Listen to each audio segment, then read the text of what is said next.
Hello friend, sociology with Dhruv Dikshit channel में आपके साथ शहरी विकास पे चर्चा करूँगा।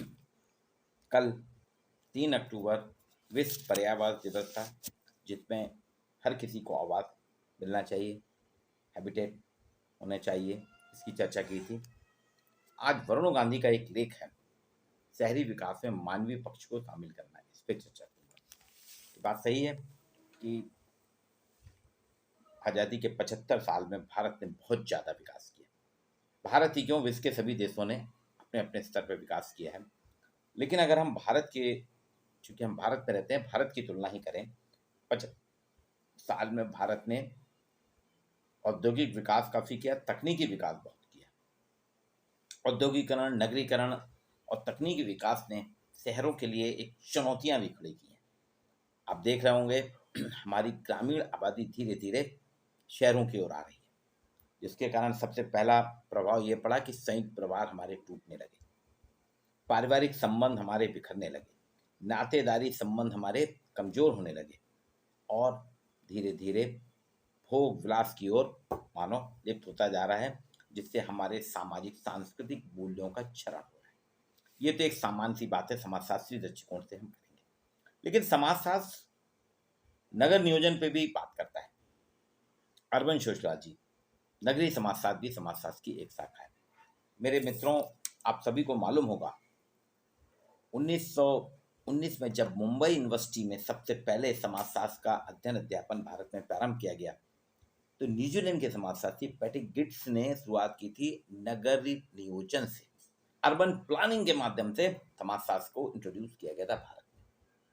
और आज उन्हीं नगरों की अगर हम चर्चा करें, आपने देखा होगा 75 साल में हमारे छोटे छोटे शहर जो है, नगर जो थे वो शहर बने, शहर से महानगर बने, महानगर से मेट्रो सिटीज बन गए। हम लोग जब पढ़ते थे सिर्फ 4 महानगरों की चर्चा होती थी, दिल्ली, मुंबई, कोलकाता और चेन्नई। आज महानगरों की गिनती में दिल्ली, कलकत्ता, मुंबई, चेन्नई तो हैं ही, इनके साथ शामिल हैं बेंगलुरु, हैदराबाद, अहमदाबाद, पुणे, लखनऊ, ऐसे बहुत तेरे, सिकंदराबाद भी शामिल है, लखनऊ। ये धीरे धीरे महानगर की श्रेणी में आते जा रहे हैं। मध्य प्रदेश में बात करें तो मध्य प्रदेश में इंदौर, जबलपुर, ग्वालियर, भोपाल, ये महानगर की श्रेणी में आ गए। महानगर का अगर हम देखें, सिर्फ अभी हम देखते हैं जनसंख्या के आधार पे हम महानगर को रखते हैं कि इतनी जनसंख्या 10 लाख के ऊपर जाएगी, महानगर में आ जाएगा।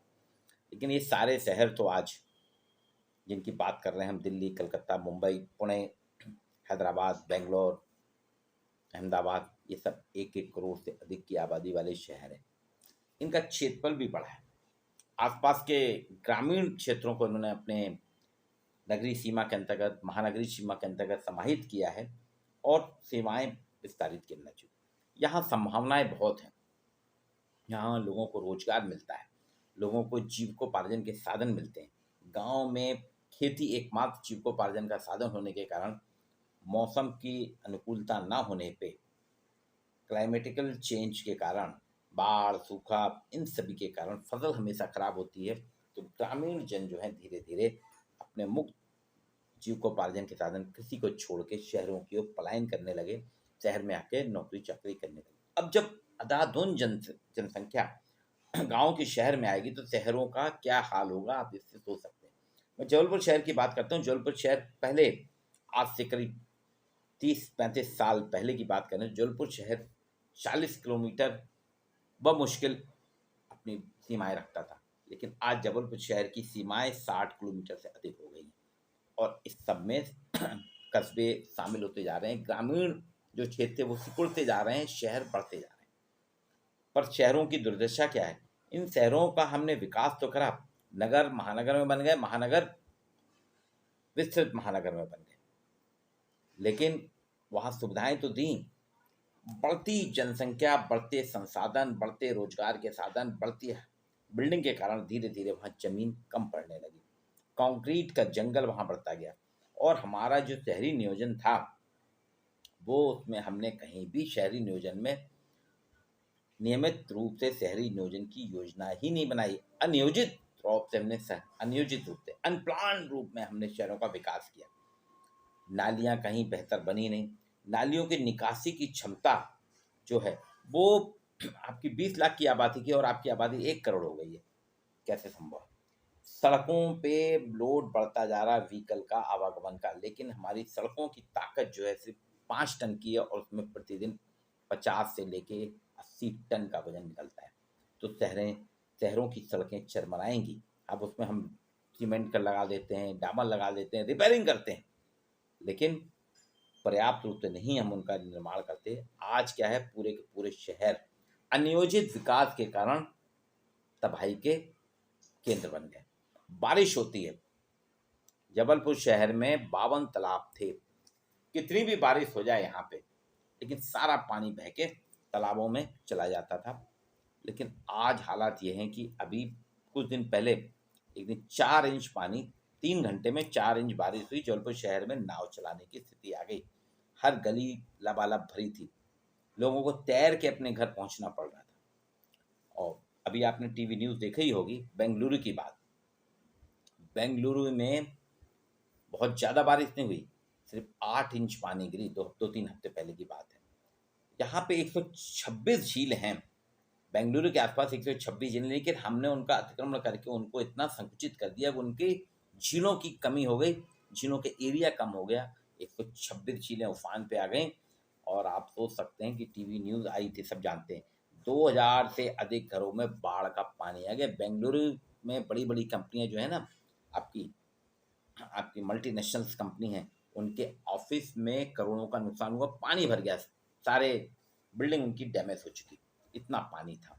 तो 126 झीलों का हमने नियोजित विकास नहीं करा, बल्कि बेंगलुरु शहर में अंधाधुंध सड़कें बना दी, नाले अच्छे से बनाए नहीं, और बिल्डिंगें बड़ी बड़ी बना दी। पानी की निकासी कहीं नहीं हो पाई, वो सीधे आपके घर में ही भरा। और लगभग 5 दिन तक 10,000 लोग अलग थलग रह गए थे बेंगलुरु के। उस वक्त खूब मैसेज भी चले कि IITN जो हैं, सॉफ्टवेयर इंजीनियर जो हैं, वो पिज्ज़ा बर्गर तो 10 मिनट में डिलीवरी कर देते हैं, लेकिन अपने घर से ऑफिस 10 दिन तक नहीं पहुंच पा रहे हैं। ये है हमारे विकास की कहानी। आप खाली इसकी बात नहीं करिए। एक centre for science and environment के अनुसार बेंगलुरु ने ईज ऑफ लिविंग इंडेक्स 2020 में क्वालिटी ऑफ लाइफ मैट्रिक के तहत 100 में से 50.67 का स्कोर किया। दिल्ली राजधानी होने के बावजूद 57.56 पहुंची, और भुवनेश्वर का स्कोर इकोनॉमिक एबिलिटी के लिहाज से 11.57 ही था। पश्चिम में गार्डन सिटी आंदोलन हुआ था, जिसने शहरों में काम करने वाले लोगों के माहौल को विकेंद्रीकृत करने की मांग की थी। ये 1898 में हुआ था। सर एबनेजर हावर्ड ने गार्डन सिटी की कल्पना की थी। उनका कहना था शहर को योजनाबद्ध तरीके से डिजाइन किया जाए, जिससे कारखानों में काम करने वाले श्रमिकों का जीवन स्तर बेहतर हो। यूनाइटेड स्टेट में यातायात को कम करने और सुरक्षित सड़कों के लिहाज से एक स्थानीय स्कूल या सामुदायिक केंद्र के आसपास आवासीय घरों के रूप में अवधारणा विकसित हुई। लंदन में भी प्रदूषण और भीड़ भाड़ पर नियंत्रण के लिए जैव विविधता बनाए रखने के लिए शहर की चारों ओर 5,13,860 हेक्टेयर क्षेत्र में फैली महानगरी हरित पट्टी बना दी। देखिए लंदन ने, कि प्रदूषण कम हो। हमारे यहाँ क्या है, हम पेड़ काटते जा रहे हैं, 4 लेन बनाते जा रहे हैं। तो जो पर्यावरण के संरक्षण करते थे, वृक्ष पौधे, वो तो कटते जा रहे हैं। और सीमेंटेड सड़क बनने से पानी का रिसाव भी कम हो गया है धीरे धीरे। आज स्थिति ये है कि हमारे पास कोई मास्टर प्लान नहीं है, कोई रणनीति नहीं है शहर के नियोजन दस्तावेज की। अब इसको जो हम बनाते हैं, और उसमें इतना खर्च आ जाता है कि धीरे धीरे देश की शहरी भूमि उपयोग को बेहतर करने की जरूरत है। सैटेलाइट मैप इमेजरी से जाहिर है कि खेतों में पसरते जा रहे शहर का शहरी विकास अनौपचारिक है। हम खेतों में शहर बसाना, जबलपुर के आसपास सारे खेत थे, उसमें बसाहट हो गई है, अनौपचारिक, अनियोजित और खासा बेतरतीब है। मुंबई में 1/4 भूमि सार्वजनिक स्थान है। मुंबई का 1/4 भूमि सार्वजनिक है, आधा हिस्सा केवल इमारत के चारों उपयोग कम उपयोग वाली है। वहाँ इतनी बड़ी बिल्डिंग, आजू बाजू में पार्किंग के लिए जगह नहीं बची है, सड़कों पे पार्किंग होती है, खुले स्थान बचे ही नहीं बड़े शहरों में। सार्वजनिक भूमि उपलब्धता के लिहाज से मुंबई वैश्विक स्तर पर बेंचमार्क शहर एम्स्टर्डम, बार्सिलोना जैसा अनुपात हासिल कर सकता है, लेकिन है नहीं। एक बड़ी समस्या जलवायु परिवर्तन की है। 2050 तक वर्ल्ड बैंक कह रहा है, विश्व बैंक के अनुसार भारत के सकल घरेलू उत्पाद में 3% की कमी आ सकती है, नागरिकों के जीवन को नीचा करेगी। शहरी जो विशेषज्ञ हैं शहरों के, वो स्ट्रक्चरल इंजीनियरिंग के समाधान खोजते हैं जो आर्थिक और पर्यावरणीय दृष्टि से सब जगह उपयुक्त नहीं होते। जलवायु परिवर्तन के कारण हर जगह बदलाव आ रहे हैं, इससे हमको देखना होगा। आज आप देखिए हमारे यहाँ जो शहर हैं, अभी हमने स्वच्छता की बात की ना, स्वच्छता के रिजल्ट आया, इंदौर नंबर 1 आया, सूरत सेकंड नंबर आया। भारत को अगर 2031 तक हम 3 लाख टन और कंट्री प्लानर्स की जरूरत है। आज भारत में जिस तरह से विकास हो रहा है शहरों को 3 लाख टाउन और कंट्री प्लानर्स की जरूरत होगी, जबकि अभी आपके पास टाउन कंट्री प्लानर सिर्फ 5,000 है। अभी 26 संस्थान हैं जो टाउन प्लानिंग से जुड़े हुए पाठ्यक्रम पढ़ाते हैं। देश में हर साल 700 टाउन प्लानर निकलते हैं। मध्य प्रदेश सरकार ने एनईपी लागू की, लेकिन टाउन एंड प्लानिंग की कहीं चर्चा नहीं की। आप मध्य प्रदेश में एक भी संस्थान टाउन एंड प्लानिंग का नहीं है जो कि कर सके। आपको बताया ना कि 3 lakh town planner country planners की जरूरत है 2031 तक। आने वाला दिन है, 6 साल 7 साल बचे हैं, लेकिन हमारे यहाँ कितने हैं? 5,000 टाउन प्लानर्स ही हैं। 5,000 टाउन प्लानर्स के लिए हम कोई योजना नहीं बना रहे। हमारे यहाँ सिर्फ 700 टाउन प्लानर्स मिलते हैं हमको हर साल, वो पता नहीं क्या करेंगे। अब ऐतिहासिक वास्तुकला जो थी हमारे यहाँ की, वो बहुत दिलचस्प थी। आपने देखा होगा भारत के हर शहर में सार्वजनिक स्थान में बावड़ी होती थी। संगठित निजी संपत्ति द्वारा संचालित शहरी परिदृश्य बनते थे, पेड़ पौधे लगाए जाते थे। जबलपुर में 52 ताल तलैया थीं। ये सब गुजरे गुजरे जमाने की बात है। अभी एक और चीज आई है, एक विदेशों में एक चला है, पेरिस में खासतौर से। पेरिस में उन्होंने एक योजना बनाई है कि हर पेरिस के जितने भी निवासी हैं, उनकी खरीदारी करने के लिए, कामकाज के, मनोरंजन के लिए, सांस्कृतिक जरूरत के लिए 15 मिनट की पैदल यात्रा होनी चाहिए। उनका कहना है कि आपके लिए आसपास इतना इंफ्रास्ट्रक्चर रख दिया जाए कि आपको अपनी दैनिक आवश्यकताएं हैं, खरीदारी है, कामकाज है, या फिर सांस्कृतिक ज़रूरतें हैं, मनोरंजन है, इसके लिए 15 मिनट में ही आप वहाँ उस स्थल तक पहुँच जाएँ, और वो पैदल। 15 मिनट अगर आदमी अपनी आवश्यकताएं पूर्ति करने के लिए पैदल आएगा, निसंदेह वाहन उनके कम होंगे, वाहन कम होंगे, बाइक कम होगी, कार कम होगी, तो यातायात का दबाव भी कम होगा, प्रदूषण भी कम होगा। क्या हम भारत में ये योजना लगा सकते हैं? अभी नवरात्रि का पर्व चल रहा है। जबलपुर में अगर पर्यावरण विशेषज्ञों की बात करें, यहाँ इतना ज़्यादा प्रदूषण हो चुका है, इतने व्हीकल निकल रहे हैं, इतने व्हीकल का धुआं निकल रहा है कि आप सोच नहीं सकते, कल्पना नहीं कर सकते। सड़क में रेंग रहा है आदमी, व्हीकल्स में रेंग रहा है, कार को फर्स्ट गियर में चलाना पड़ रहा है, बाइक आपकी नॉर्मल स्पीड में चल रही है, और रेंगता हुआ श्रद्धालुओं का समूह देवी दर्शन कर रहा है। इसमें कितना प्रदूषण हो रहा होगा ये आप सोच नहीं सकते। इस सब को अगर आप अच्छे से जानना चाहते हैं, वरुण गांधी जो कि भाजपा सांसद हैं, उनकी एक किताब है, a rural manifesto redesigning India future through her villages. उनने एक किताब लिखी, उसमें आपको तो बहुत स्पष्टता के साथ उन्होंने किया है। तो 15 मिनट पेरिस में जो हुआ है, आप यहाँ अपने हर शहर को इस योजना को लागू करना चाहिए। इस वीडियो के माध्यम से मेरी मांग है, हर शहर के महापौर, अभी जो मध्य प्रदेश में नए नगरीय निकाय के चुनाव हुए, हर शहर में नए नए महापौर बने, उन महापौर के पास ये योजना दी जाए कि आप अपने आसपास के क्षेत्र में एक मैंडेटरी करिए, अनिवार्य करिए कि 15 मिनट वार्ड वाइज आप कर दीजिए, 15 मिनट का समय रखिए, उस समय कोई भी व्हीकल नहीं चलेगा, सब पैदल आएंगे, पैदल घूमेंगे। हम क्या करते हैं, 2-2 मिनट के रास्ते हैं, उसमें भी व्हीकल लेके जाते हैं। ये सब हमको बंद कराना पड़ेगा, जिससे पर्यावरण की दृष्टि से, आर्थिक दृष्टि से हमारे यहाँ एक स्वस्थ वातावरण रहेगा। स्ट्रक्चरल इंजीनियरिंग का समाधान ये आर्थिक और पर्यावरण दृष्टि से सभी को उपयुक्त स्थान मिले।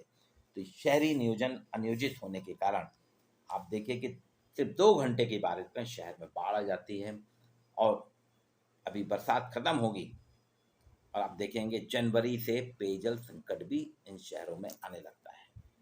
ऐसा क्या है, बाढ़, जिस शहर में बाढ़ आई हो वहाँ पेयजल संकट।